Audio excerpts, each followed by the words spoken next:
नमस्कार दोस्तों, स्वागत है आपका एक और नई वीडियो में। आज हम फिर से कंटिन्यू करने वाले हैं रसायन विज्ञान के महत्वपूर्ण प्रश्नों की सीरीज, जिसमें आप लेक्चर 1 देख चुके हैं। उसके जो इम्पोर्टेंट क्वेश्चन थे उसकी पीडीएफ भी आपको मिल चुकी है।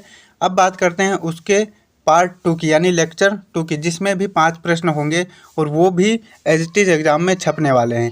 तो सबसे पहला प्रश्न यहाँ पर लिखा हुआ है, विलयन को परिभाषित कीजिए। किसी विलयन के सांद्रण को कितने प्रकार से व्यक्त कर सकते हैं, ये हमें समझाना है।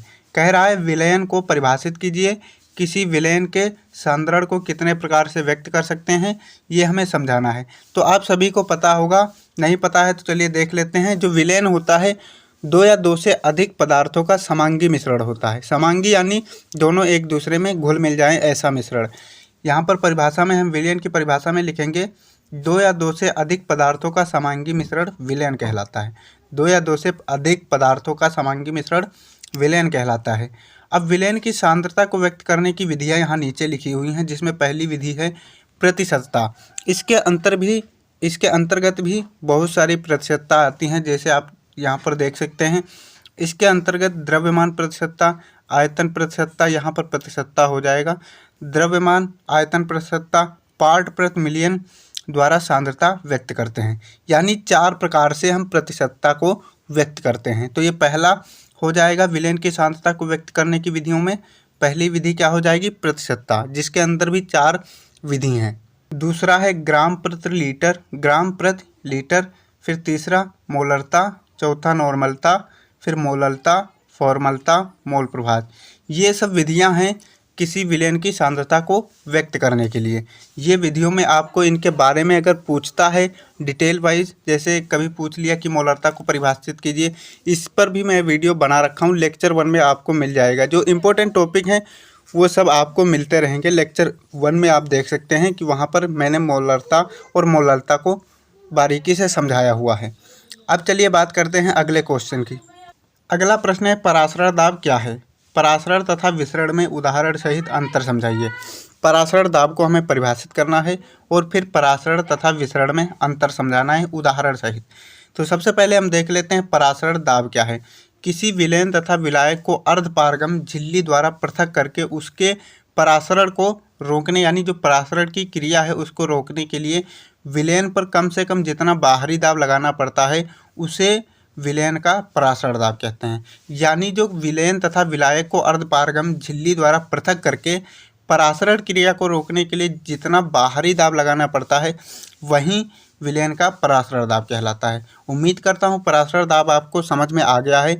ऐसे ही आपको अगर पीडीएफ वाइज और चैप्टर वाइज इंपॉर्टेंट क्वेश्चन चाहिए तो हमारे चैनल को सब्सक्राइब कर सकते हैं। जैसा कि आप सबको पता है कि मैंने फिजिक्स और केमिस्ट्री और इंग्लिश वगैरह की सबके इम्पोर्टेंट क्वेश्चनों की सीरीज़ लेकर चल रहा हूं, जिसमें आपको इम्पोर्टेंट क्वेश्चन और उसकी फ्री में पीडीएफ भी मिल रही है। तो चलिए अब बात करते हैं परासरण तथा विसरण में अंतर, वो भी उदाहरण सहित। यहाँ पर लिखा हुआ है परासरण तथा विसरण में अंतर। आपको ये ध्यान रखना है कि कितने नंबर में क्वेश्चन पूछा हुआ है, उसी के हिसाब से आप यहाँ पर अंतर लिखेंगे। यानी जैसे 5 नंबर में पूछा हुआ तो हम परिभाषा लिखकर परासरण दाब की परिभाषा और यहाँ पर ये जो उदाहरण है यानी जो अंतर हैं इनको लिख देंगे, 5 नंबर मिल जाएंगे। तो चलिए अंतर देख लेते हैं। परासरण इधर है और विसरण। परासरण में अर्धपारगम झिल्ली का होना अनिवार्य है। परासरण जो क्रिया है उसमें अर्धपारगम झिल्ली का होना अनिवार्य है। विसरण के लिए अर्धपारगम झिल्ली का होना अनिवार्य नहीं है। परासरण में होना चाहिए अर्धपारगम झिल्ली और विसरण में कोई ज़रूरी इसमें होता ही नहीं, अनिवार्य नहीं है। परासरण में विलायक के कण केवल एक ही दिशा में विसरित होते हैं। परासरण में विलायक के कण केवल एक ही दिशा में विसरित होते हैं। विसरण में विलय तथा विलायक दोनों के कण विपरीत दिशाओं में विसरित होते हैं। यानी विलय इधर जा रहा है तो ये विलायक इधर जा रहा है। उम्मीद करता हूँ ये जो अंतर है आपको समझ में आ गया होगा। परासरण में विलायक के कण कम सांद्रण वाले विलयन से अधिक सांद्रण वाले विलयन की ओर जाते हैं। विसरण में विलय के कण अधिक सांद्रण वाले विलयन से कम सांद्रण वाले विलयन की ओर जाते हैं। यह द्रव अवस्था में संभव है। जो परासरण क्रिया है यह केवल द्रव अवस्था में संभव है। अभी मेरी थोड़ी तबीयत ख़राब है, इसके लिए मैं आपको सॉरी कहना चाहूँगा अगर आपको कोई दिक्कत होती है तो। यह ठोस, द्रव या गैस अवस्थाओं में संभव है। ये जो विसरण क्रिया है यह किसमें, ये तीनों अवस्थाओं यानी ठोस, द्रव, गैस अवस्थाओं में संभव है। उदाहरण अब हम लिखेंगे, जैसे परासरण में हम उदाहरण लिखेंगे, लाल रक्त कणिकाएं ताजे जल में रखने पर फूल जाते हैं। लाल रक्त कणिकाएं जो होती हैं वो ताजे जल में रखने पर फूल जाती हैं। और इसमें उदाहरण लिखेंगे, KMnO4 को जल में मिलाने पर समांगी मिश्रण बनने तक KMnO4 जल में विसरित होता रहता है। KMnO4 जो है समांगी मिश्रण बनने तक जल में जो है विसरित होता रहता है। यहीं आप इतने परासरण और विसरण में अंतर लिख देंगे, आपको पूरे नंबर मिल जाएंगे। चलिए अब बात करते हैं अगले क्वेश्चन की। अगला जो क्वेश्चन है, विद्युत अपघटनी तथा गैल्वेनिक सेल में अंतर स्पष्ट कीजिए। विद्युत अपघटनी तथा गैल्वेनिक सेल में अंतर स्पष्ट कीजिए। ये जो क्वेश्चन है ये कई बार एग्जाम में पूछा हुआ है, इसलिए आप इसको बारीकी से तैयार कर लेंगे। इधर है विद्युत अपघटनी सेल और इधर गैल्वेनिक सेल है। इसके बारे में भी मैंने डिटेल से समझाया है, आप उसमें भी वीडियो में लिंक नीचे डिस्क्रिप्शन में दे दूंगा, वहाँ से आप देख सकते हैं। और लेक्चर 1 का भी लिंक नीचे डिस्क्रिप्शन में दे दूंगा, यानी 5 जो इंपॉर्टेंट क्वेश्चन हैं लिंक नीचे डिस्क्रिप्शन में है, वहाँ से आप देख सकते हैं। यहाँ पर लिखा हुआ है विद्युत अपघटनी सेल और गैल्वेनिक सेल में अंतर लिखे हुए हैं। इस सेल में विद्युत ऊर्जा का रासायनिक ऊर्जा में परिवर्तन होता है। इस सेल में क्या होता है, विद्युत जो ऊर्जा है वो रासायनिक ऊर्जा में परिवर्तित होती है विद्युत अपघटनी सेल में। और गैल्वेनिक सेल में क्या होता है, इस सेल में रासायनिक ऊर्जा विद्युत ऊर्जा में परिवर्तित होती है। इसमें विद्युत ऊर्जा रासायनिक ऊर्जा में और इसमें रासायनिक ऊर्जा विद्युत ऊर्जा में। ये जो कॉमन है ये आपको याद रखना है, ज़्यादा आपको कठिन वाले अंतर नहीं, जैसे नेगेटिव वो एनोड ऐसा होता है, एनोड पॉजिटिव नेगेटिव, ये सब आपको मत याद रखो। कौन याद रखता है इतना? आपको वो पॉइंट लिखने हैं जो एग्जामिनर को भी पढ़ने में कोई दिक्कत ना हो और समझने में भी कोई दिक्कत ना हो और आपको नंबर भी दे दे। तो इसमें बाह्य स्रोत से विद्युत ऊर्जा देने पर रासायनिक अभिक्रिया होती है। इसमें बाह्य स्रोत से विद्युत ऊर्जा देने पर रासायनिक अभिक्रिया होती है। इसमें किसी बाह्य स्रोत की आवश्यकता नहीं होती, यानी इसमें कोई बैटरी लगाना पड़ता है तब इसमें रासायनिक अभिक्रिया होती है, और इसमें कोई बैटरी आवश्यकता नहीं होती, बैटरी की कोई आवश्यकता नहीं होती। ये स्वतः अभिक्रिया होती है, यानी अपने आप। अगला अंतर है, इसमें एक ही पात्र में एक ही विद्युत अपघट्ट के विलयन में दोनों इलेक्ट्रोड डूबे रहते हैं। इसमें क्या होता है, एक ही पात्र होता है, इसी में एनोड इसी में कैथोड डूबा हुआ होता है। इसमें जो अपघट्य होता है, यानी एक ही पात्र और एक ही विद्युत अपघट्ट में दोनों इलेक्ट्रोड डूबे रहते हैं। ये आपको समझ में आ गया होगा। और दूसरे वाले में क्या होता है, यानी गैल्वेनिक सेल में, इसमें दोनों इलेक्ट्रोड दो पृथक पृथक पात्रों में पृथक पृथक विद्युत अपघट्यों के विलयन में डूबे रहते हैं। यानी इसमें क्या होता है, दो अलग अलग पात्र होते हैं और जो दो इलेक्ट्रोड होते हैं वो अलग अलग पात्रों में अलग अलग विद्युत अपघट्यों में डूबे रहते हैं।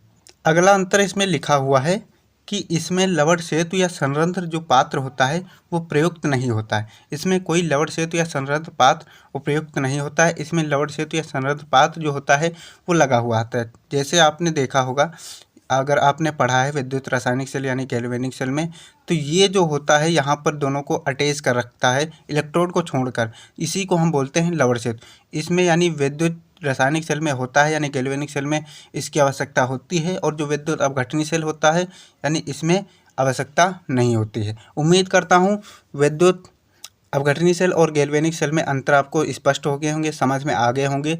अब चलिए बात करते हैं अगले क्वेश्चन की। अगला प्रश्न है, किसी विद्युत अपघट्ट के विलयन की मोलर चालकता को परिभाषित कीजिए। ये मोलर चालकता का एक सूत्र भी होता है, उसको मैं बाद में बता दूंगा। सबसे पहले हम इसकी परिभाषा देख लेते हैं कैसे लिखना है। ये जो क्वेश्चन है ये भी कई बार एग्जाम में पूछा हुआ है। ये मत सोचिएगा कि एक बार पूछ लिया मैं उठा कर ले आया हूँ बताने के लिए। यहाँ पर जो आपको मिलेगा वो रिपीटेड क्वेश्चन मिलेंगे, यानी जो हर साल एग्जाम में पूछे जाते हैं। तो विद्युत अपघट्ट के विलयन की मोलर चालकता को परिभाषित करने के लिए हम क्या लिखेंगे, इसमें एक सेमी दूरी एवं एक वर्ग सेमी अनुप्रस्थ परिच्छेद के क्षेत्रफल वाले दो समांतर इलेक्ट्रोड के बीच रखे विलयन में यदि 1 ग्राम मोल विद्युत अपघट्ट घुला हो तो इस अवस्था में उसकी चालकता उस विद्युत अपघट्ट की मोलर चालकता कहलाती है। यहाँ पर आपको पूरा बारीकी से समझना है कि लिखा क्या है। 1 सेमी दूरी एवं 1 वर्ग सेमी अनुप्रस्थ परिच्छेद के क्षेत्रफल वाले दो समांतर इलेक्ट्रोड के बीच रखे विलयन में यदि 1 ग्राम मोल विद्युत अपघट्ट घुला हो तो इस अवस्था में उसकी चालकता क्या कहलाएगी, उस विद्युत अपघट्ट की मोलर चालकता कहलाएगी। उम्मीद करता हूँ यहाँ तक आपको समझ में आ गया होगा। अब चलिए इम्पोर्टेंट टॉपिक के सीरीज में जो लास्ट क्वेश्चन है आज हमारा, उसकी बात करते हैं। अगला प्रश्न है, प्रतिलोम परासरण से आप क्या समझते हैं। ये प्रश्न भी कई बार एग्जाम में पूछा हुआ है। ये पिछले साल ही एग्जाम में पूछा हुआ है, यानी 2024 में ही पूछा हुआ है, इसलिए आप इसको भी बारीकी से तैयार कर लेंगे। यदि विलयन पर उसके परासरण दाब से अधिक दाब प्रयुक्त करें तो अर्धपारगम्य झिल्ली के माध्यम से विलयन से विलायक का प्रवाह शुद्ध विलायक की ओर होने लगता है। इस प्रक्रिया को प्रतिलोम परासरण कहते हैं। यानी यहाँ पर जो लिखा है ये परासरण क्रिया का उल्टा है। परासरण क्रिया का उल्टा यानी प्रतिलोम परासरण। यदि विलयन पर उसके दाब परासरण दाब से अधिक दाब प्रयुक्त करें तो अर्धपारगम्य झिल्ली के माध्यम से विलयन से विलायक का प्रवाह शुद्ध विलायक की ओर होने लगता है। इस प्रक्रिया को प्रतिलोम परासरण कहते हैं। इसका प्रयोग समुद्री जल एवं कठोर जल को शुद्ध करने में किया जाता है। जो आप फिल्टर वगैरह देखते हैं जिससे आप पानी फिल्टर करते हैं, वो किस क्रिया पर कार्य करता है, वो प्रतिलोम परासरण की क्रिया पर कार्य करता है। उम्मीद करता हूँ यहाँ तक ये जो प्रश्न थे आपको पूरे क्लियर हो गए होंगे। अभी तक आपने अगर हमारे चैनल को सब्सक्राइब नहीं किया है तो देरी किस बात की कर रहे हैं, सब्सक्राइब कर लीजिए। ऐसे ही इंपॉर्टेंट टॉपिक आपको मिलते रहेंगे। चलिए अब बात करते हैं कि आप इसकी फ्री में PDF कहाँ से डाउनलोड कर सकते हैं। PDF डाउनलोड करने के लिए आपको जाना है टेलीग्राम में। अगर आपने टेलीग्राम डाउनलोड नहीं किया है तो प्ले स्टोर से डाउनलोड करके उसको लॉगिन कर लेंगे। लॉगिन करने के बाद आप उसमें सर्च करेंगे BRGK बाई विपिन। वहाँ से इस लोगों का एक चैनल दिखेगा जिसमें आप ज्वाइन होकर इसकी फ्री में PDF डाउनलोड कर सकते हैं। वहाँ पर आपको हर प्रकार के सब्जेक्ट के इंपॉर्टेंट क्वेश्चंस के यानी इंपॉर्टेंट नोटिस भी आपको वहाँ पर मिलते रहेंगे जो बोर्ड एग्जाम द्वारा जारी किए जाते हैं। अगर आपको वहाँ से लिंक या चैनल नहीं मिलता है टेलीग्राम से तो आप जाएंगे चैनल के अबाउट सेक्शन में, वहाँ पर भी इसका मैंने एक लिंक पेस्ट कर दिया है। वहाँ पर आप क्लिक करके आप डायरेक्ट टेलीग्राम में जाकर इसकी PDF डाउनलोड कर सकते हैं। मिलते हैं कोई नई वीडियो, तब तक के लिए दोस्तों के साथ शेयर करके हमारे चैनल के साथ जुड़कर इसकी बोर्ड एग्ज़ाम की तैयारी करते रहिएगा।